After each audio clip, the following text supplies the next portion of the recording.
Breaking overnight, 2 people hurt in 2 separate shootings in different parts of the city. Both victims showing up at the hospital with a gunshot wound. Now, one victim, Toledo police say, was shot near North Huron and Elm Street in North Toledo. And they did find bullet casings there at the intersection. And police say their injuries are not life-threatening.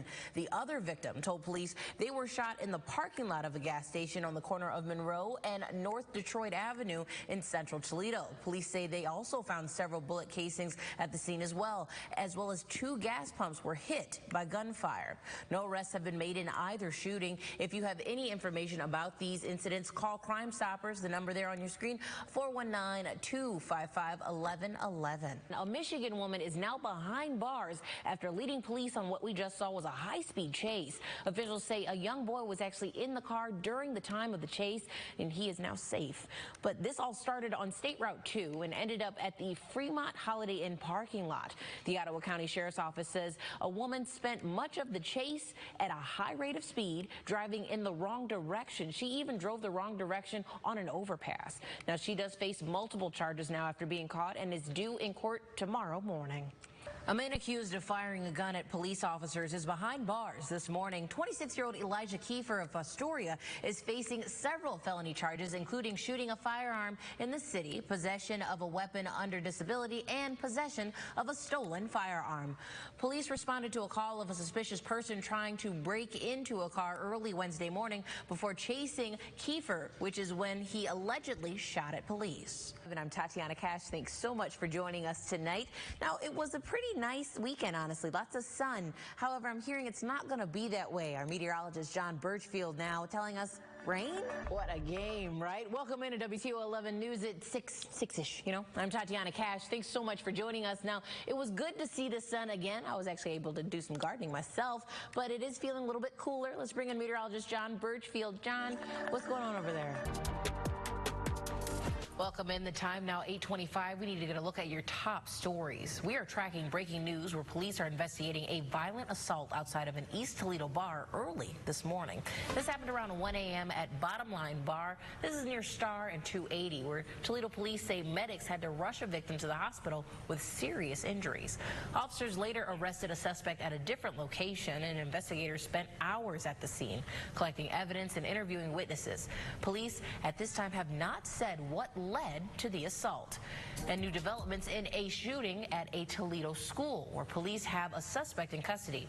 Investigators arrested Vashawn Dixon, you see him there, yesterday on a felonious assault charge. Now, he's accused of shooting a 17-year-old several times inside Glass City Academy nearly 4 months ago.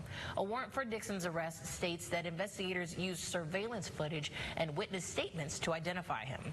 Dixon is being held on a $100,000 bond and is due back in court next week. A Toledo firefighter and professional boxer accused of stealing from an internal station fund. DeAndre Ware Jr. is charged with theft and telecommunications fraud. According to court records, Ware used station's in-house account funds for personal use. Detective records and bank statements show he made multiple unauthorized withdrawals and transactions totaling more than $1,000 through a 6-month period. Ware was in court just last month. He was previously awarded a key to the city for performing life-saving CPR on a boxing official during an event back in Vegas in 2020. And now, of course, lots of warmth out here, but we need to figure out what it's going to be, let's say, the rest of the week. Meteorologist Davis Wells, what can you tell us? Well, I'll tell you what. This morning, though, we are learning more about a shooting in West Toledo last night, which sent one man to the hospital. TBD does not have any suspects currently in custody, but they say there is no current threat to the public. We have Anthony DeFilippo right now with us this morning. Anthony, why are they sure there's no threat to the public? TaTiana 5-11-11. Now, Anthony, before you go, this is actually the 3rd shooting we've seen in the part of West Toledo in just the last few weeks, correct? Yes, it is, TaTiana. All right, thank you, Anthony. Now, 4 people are facing charges this morning after police say they robbed a person in Tiffin. Officers did respond to Melmore Street, which is about a block away from the Circle K. It happened yesterday after a victim reported 4 suspects with a gun. Police arrested all 4 in less than an hour later, and they recovered an airsoft gun, which they believe to have been used in the crime. Two 18-year-olds face complicity to aggravated robbery charges, while two juveniles are also facing robbery-related charges. Police say thankfully no one was injured in this incident. Teen takeovers have been making headlines across the country, and this does include here in Toledo. Just yesterday, we told you about large groups of teens gathering outside of two local bars over the weekend, leading to fights and police having to use pepper spray. Community leaders say social media actually plays a role in this, but it's actually not the only reason.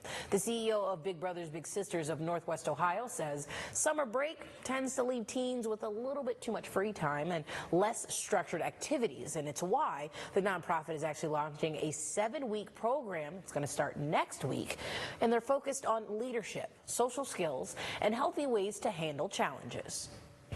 You start seeing around week 3, week 4 the steady growth, and by the time you hit graduation, you don't recognize them. And a lot of parents at the end of the program tell us the changes that are being made and ask us how they can continue throughout the year.